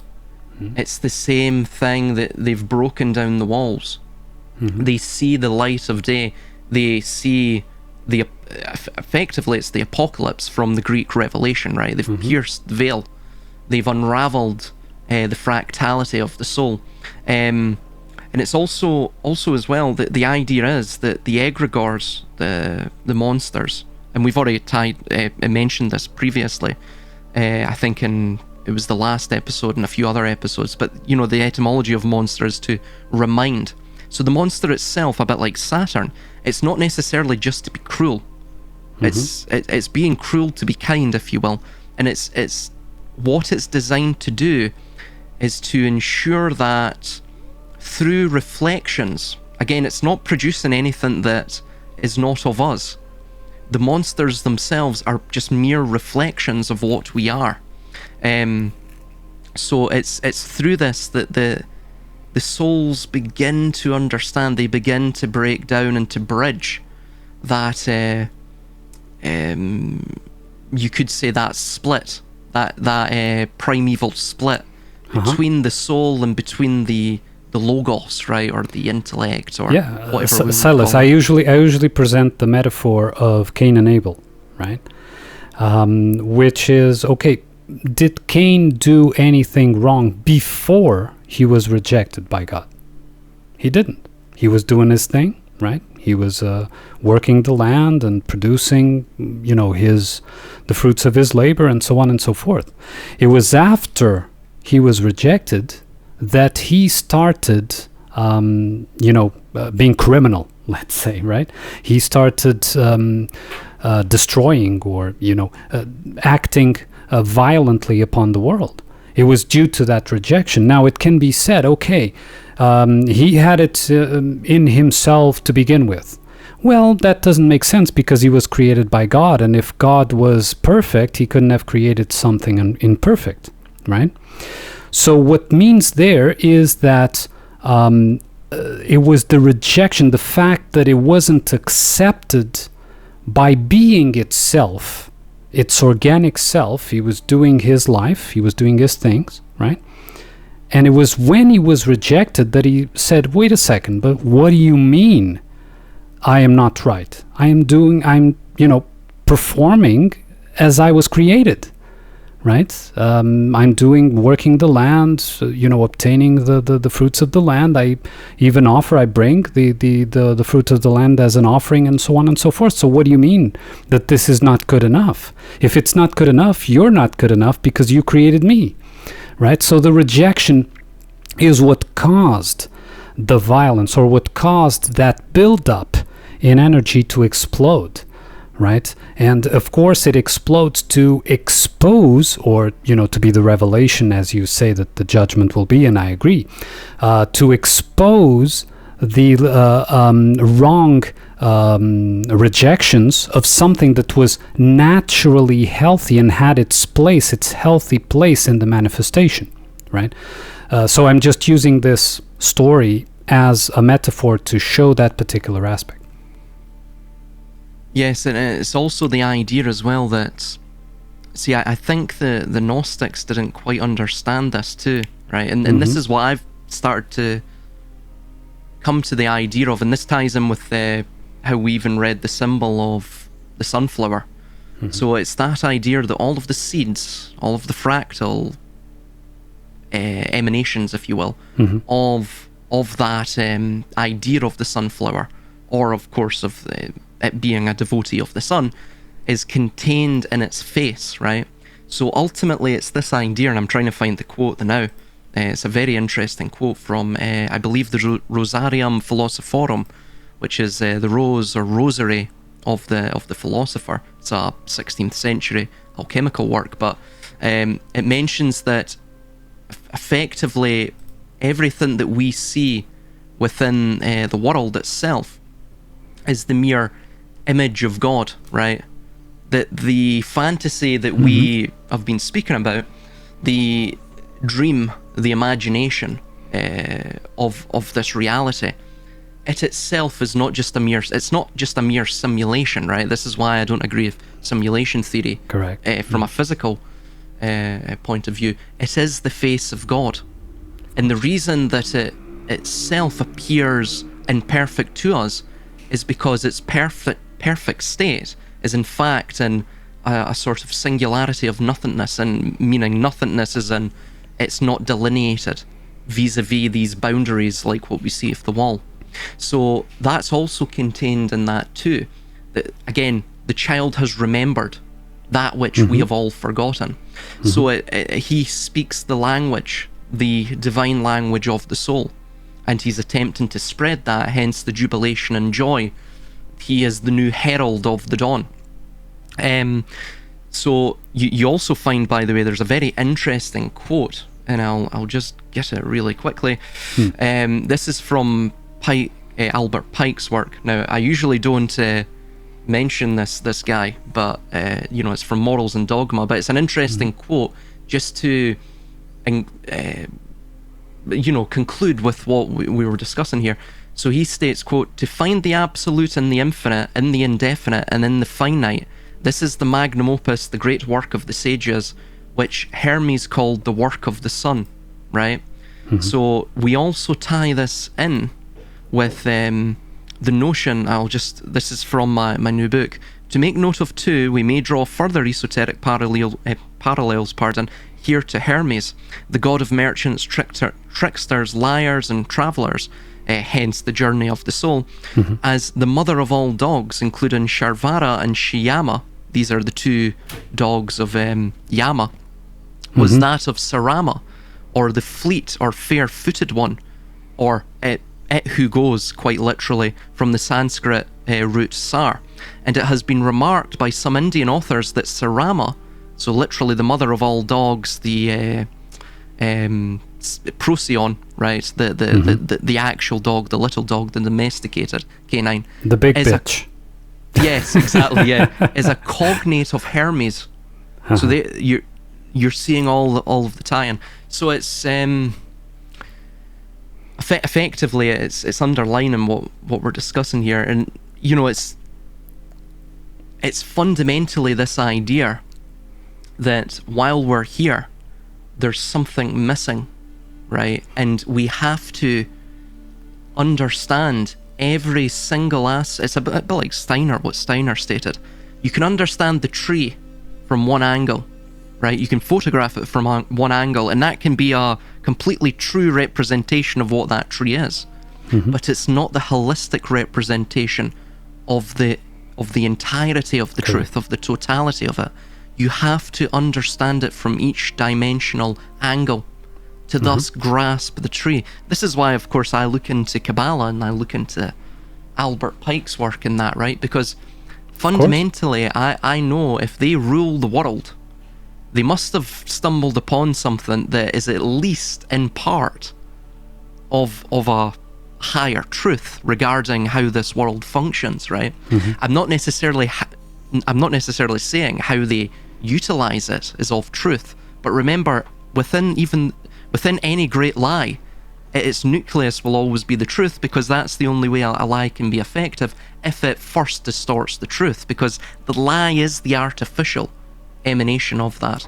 So I think honestly as well, if you look at other, you have the Marseille, the Le Soleil, the sun card, and you also have another one, I think it's in the Thoth Tarot, but it embodies what I see within the sun.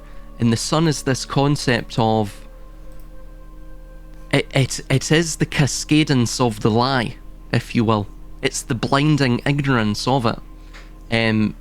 If you don't understand ultimately what the sun is, in a symbolic sense, if you don't understand what your ego is, what the drives and what both the intellectual and instinctual and intuitive drives are within your world and within your own person, then you'll never understand who you are. You'll never understand, perhaps, of course, why you were banished to this world, or of course why you're sent here to test your soul. Hence the experience of life, right? Experience from the Latin perere, to test, to put to the test. So we are put to the test in this world, because we're supposed to become the child of the philosopher, the filius philosophorum, the embodiment of the perfected son. And this ties in again with I said there was a connection between alchemy and the wolf or the jackal, and we see, for example, in that of and I'll just get the term just really quickly. Where is it? Yes, so in alchemy, the wolf is a symbol of antimony, and antimony is this lustrous grey metalloid. It's also known as lupus metallorum, or literally the wolf of the metals. And what it represents is the transformative and purifying nature of the natural world itself, of the periodic alchemical table, and it is the devourer. So it's the devourer of the pure gold, and it refines that gold. Hence the sun, right? It refines the gold through this allegorical process of hungrily devouring it. And this is why you see in the death card, the king was devoured too, right? So it's the cleansing and liberating of even the most sacrosanct parts of our world, which is a prerequisite to bridging that divide. No one can escape the Fenrir, right? Exactly. The winter wolf. I agree that to look into the work of those who do not have truth as their agenda is extremely important, because it is through the negation of that which is false. It is therefore through the understanding. You have to understand that first of all it is false, then you understand why it is false, so why it can't possibly be true, in order to remove a stumbling block, like crumble the wall, right? So that what is left, what is behind that wall, will be closer to that organic sun, right? To that organic ego, to that organic existence. But it has to be done because it was rejected in the first place. There was an original healthy place for all of those, fabricated lies or liars, let's say. There was an original healthy place. And this is something that I know is very hard for some to, accept, which is that even the most grotesque stemmed from the original. And it became grotesque because it was rejected. It became grotesque because it wasn't dealt with, it wasn't taken into account, it wasn't listened, it wasn't acknowledged, right? It was thrown into a dungeon of the subconscious, and there it grew, it festered, it became grotesque, and then eventually it emerges, like we see in the moon card, the crustacean coming to the fore, which I view as a Pluto of sorts, a Scorpio that emerges from the deep waters. So that has to be looked at. You have to look at it. Otherwise, you can use what's it called? You can wear rose-colored lenses, rose-colored glasses to view the world, and keep aside anything that is uncomfortable to look at, but the only thing that you will do is build false memories upon false memories. You may even feel good. It's not an organic feeling. It will eventually crumble. It will eventually be exposed in the judgment, right?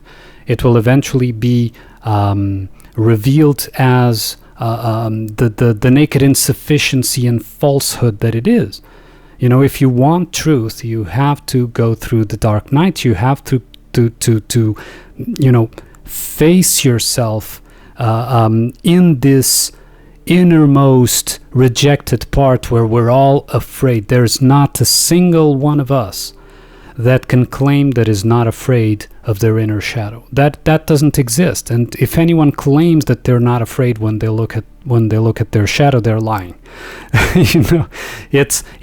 Fear has a place as well, as an emotion, and that has to go. You have to go through there. You have to explore these things in order to, at the very least, understand why they are false and how they relate to your inner world, let's say, right?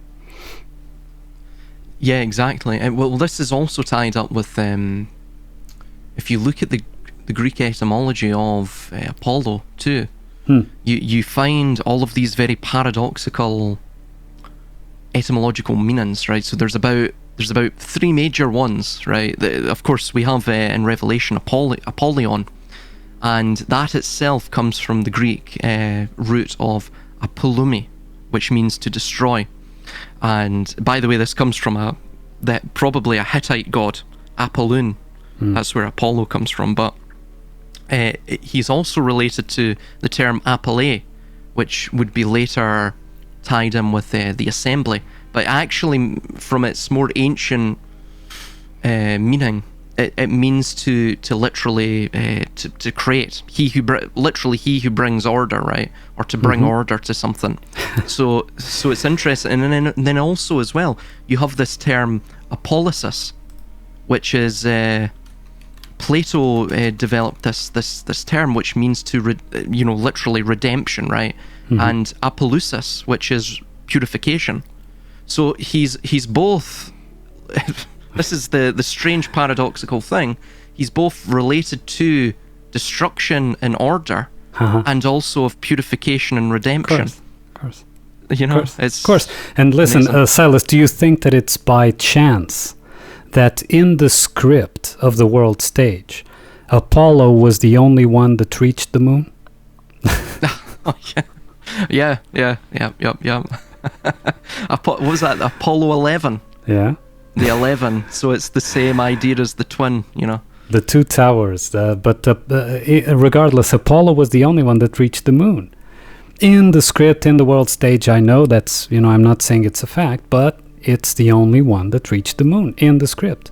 They know, and that's why we need to look at these things, And they know, and they have disdain for us not wanting to know, And in fact, I agree in the sense that I understand why there's this disdain for us not wanting to know, because the one thing that the shadow wants the most is to be acknowledged, is to be recognized, is to be exposed.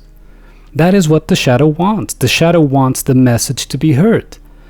And time again, it meets with, no, I don't care. No, I don't want to know. No, it's, this other thing is better, right? And so that other thing is provided for. Okay, you want this? Okay, go ahead. You want to chase the ball, right? You want to chase the ball like a dog? Go ahead, chase the ball. You want me to throw a bone and you chase it, or a stick? Fine. That links to NASA as well, etymologically, from the Hebrew noshaw, which is a verb to deceive. Or to lead astray. Yeah. I mean, the intricacy of the script is incredible, but it's also so in your face that it's like it's a cry, it's yelling, please look. I mean, it's like a clown making fun of you, and you thinking that the clown is serious, is like a person. Oh yeah. Well, what he's saying is very important and so on. No, man, you have to look at the jokes the clown is saying in order to discern the message behind them, because there is an organic meaning to all this. There is an organic meaning carried by the shadow. The shadow is a dark messenger that needs to be heard. And when we say serious, we're no pun intended. or pun intended, who knows? Or pun intended, yeah. But yeah, one last question before we wrap this up. Mm-hmm. Do you believe that, well, not necessarily believe, but based upon your analysis and just how you view the world, would you say that these scripts, and for example what we're picking out here, the etymology, the symbolism, all of this, and how it ties in with these deeper Kabbalistic or esoteric concepts, do you think these scripts are, and all of the symbolism in them, is directly written in to the script, or is it just something that's appearing almost how automatically from the world itself? Unexpectedly. No, I think it's written in, and I think that it's a system that is based upon what is organic, right? So it's the same way that language, I mean, if you say tree is a word, it's not a tree, it's not the actual thing, right? But it represents an actual thing. So these systems represent an actual thing so that the attention goes into the system and not into the actual thing, which happens in the same way in the discussion that we had, if you recall, when we were together with Noble Intent about the astrological significance and the astrological forces at play, is that if you are able to come up with something that represents all the forces in the astrological representation, right? You are able to divert the attention to a false story, right? Therefore missing out on the organic. And that organic builds up and will return later on. That's why the cycles have to shorten in length and in scope. If you are to look at the organic thing, you will see the same symbols, but instead of being diverted into a false thing, you apply them into your own life. You understand? So you can look, for example, at the tarot, and you can see your inner life represented in the tarot. Nothing wrong with that, right? Nothing wrong with that. You can establish, okay, yeah, I'm in a phase, I'm in a hermit phase, or I'm in a tower phase, or I'm in a whatever, right?